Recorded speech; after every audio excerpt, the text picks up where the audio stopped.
Hello student, welcome back to question number 11. Question number 11 in the series 1, 6, 18, 54. What will be the 18 terms? अब यहाँ पर एक बात note करने वाली है, बाद में हम इसमें क्या चीज लगाना है वो बाद में देखेंगे।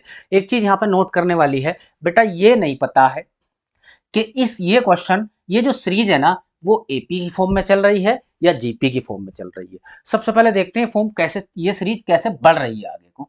चलिए हम देखें।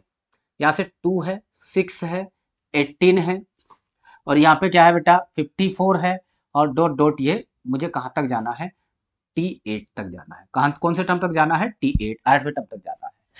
चलिए देखते हैं सीरीज। क्या एपी लगाए पहले, तो क्या इन दोनों को प्लस करके और सेम आगे प्लस हो रहा है? तो साफ साफ दिख रहा है कि प्लस करके तो हुआ नहीं है, ये क्या आया है बेटा, मल्टीप्लाई करके आया है। कैसे मल्टीप्लाई? जैसे मैंने पहले 3 से मल्टीप्लाई की, फिर ये आ गया, फिर 3 से मल्टीप्लाई की, फिर ये आ गया, फिर आगे, फिर 3 से मल्टीप्लाई की, फिर आ गया।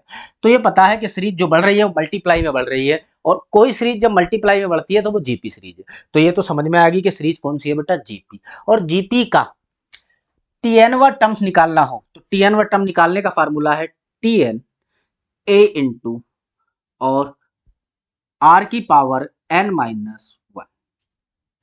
ये है बेटा 8वां टर्म निकालने का, ये मतलब टीएनवा टर्म निकालने का फार्मूला। अब इस सीरीज में टीएन क्या है, ए क्या है, आर क्या है और एन क्या है, वो अलग अलग लिख लेता है। टीएन क्या है बेटा, टीएन टीएन है लास्ट वाला टर्म यानी कि T8। ए क्या है, दिख रहा है पहला टर्म्स यानी कि 2। अब आगे क्या है, आर। आर है ज्योमेट्रिक रेशियो जिससे मल्टीप्लाई की गई है नंबर में, और वो ज्योमेट्रिक रेशियो कितना है, 3, तो आर बराबर है 3। एन क्या है, एन है नंबर ऑफ टर्म्स। एन क्या है बेटा, नंबर ऑफ टर्म्स एन है।